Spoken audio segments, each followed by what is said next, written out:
lors de sa première prise de parole devant les salariés après sa révocation par le Conseil supérieur de l'audiovisuel, CSA, le président-directeur général de l'entreprise publique a appelé Radio France à être offensif comme il a été.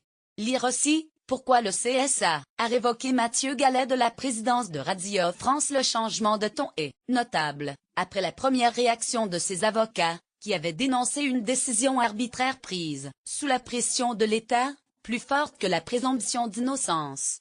Il a finalement préféré soigner sa sortie plutôt que d'aller à l'affrontement.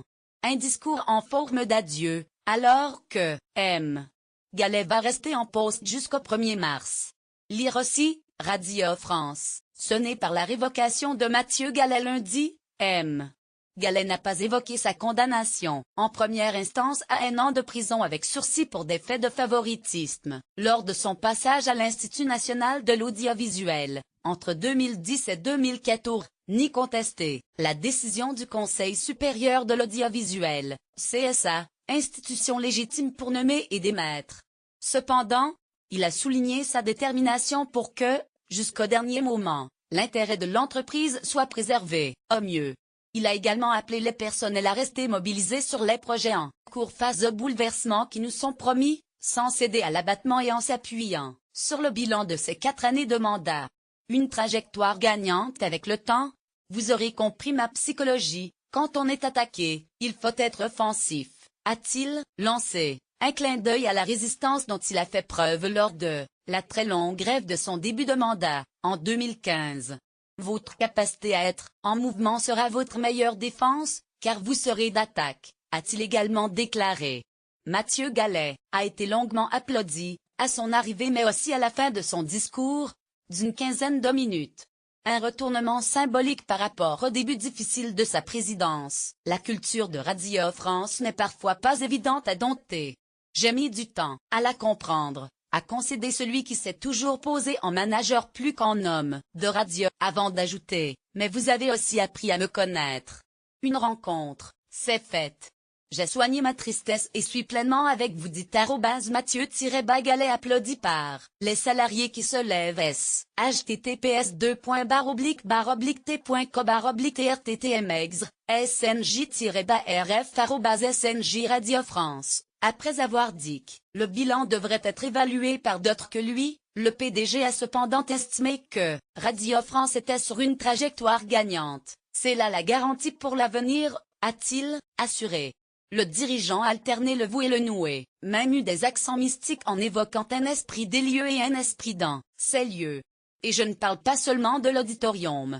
Lire aussi, Mathieu Gallet, le retranché de Radio France. M. Gallet a jugé qu'avec sa stratégie de médias, Global Radio Télévision Internet, Radio France était en avance, notamment sur les autres médias publics. Un plaidoyer, pro-domo qui, au passage, égratigne un peu France Télévisions.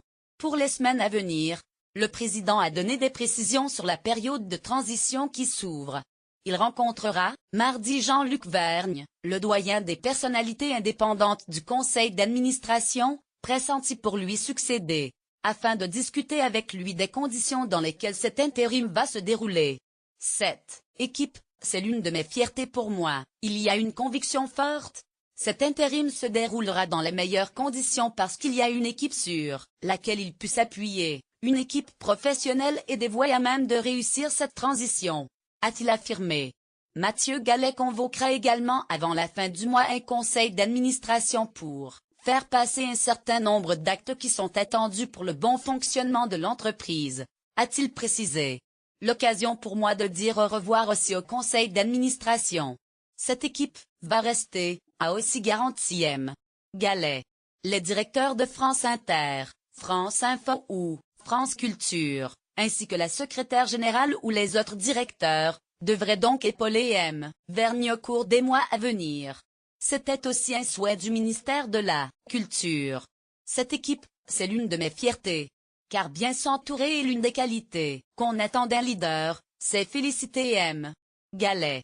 Son équipe est effectivement restée assez stable, notamment par rapport à celle de Delphine Ernaut à France Télévisions. À l'auditorium de Radio France, Mathieu Gallet, très ému s'exprime devant les salariés pour évoquer l'avenir Inno. https://t.co/tv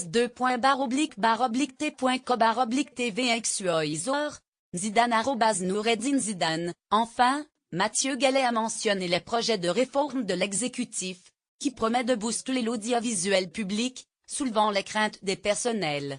Je m'y suis pleinement inscrit et je vais continuer, avec une liberté retrouvée, a dit M.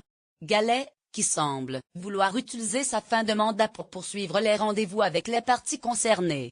Vous dites qu'ensuite, il n'y aura plus d'incarnation pour défendre Radio France dans les discussions. C'est vrai, mais nos projets en cours sont tous sur la table, a-t-il rappelé, citant les plateformes d'information régionale et de contenu pour les 13-30 ans actuellement en préparation, avec France Télévisions.